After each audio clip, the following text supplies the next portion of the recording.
ก็บงานก็พี่น้องเลยมันนี่คือเก่าออกมาทางลัดทางบ้านน้อยทางประสาเพื่อนนี่เลย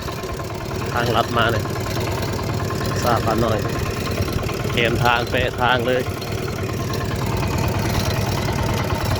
ไปพร้อมเดชครับญาติฝนตกเนี่ยท้องฟ้าครับ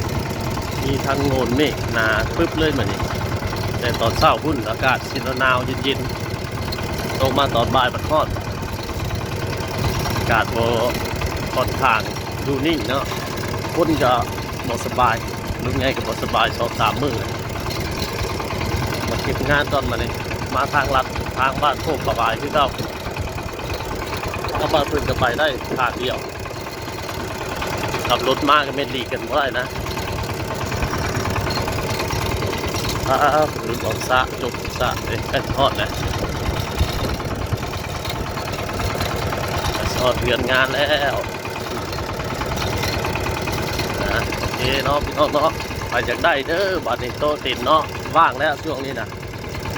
โตติดตังกำลังว่างเก็บเมื่อมานี่ก็คือที่เก็บเมื่อไว้เพื่อนนั่นแหละเพราะว่าว่างแล้วยังบ่มีคนจองอยู่โอเคพี่น้อง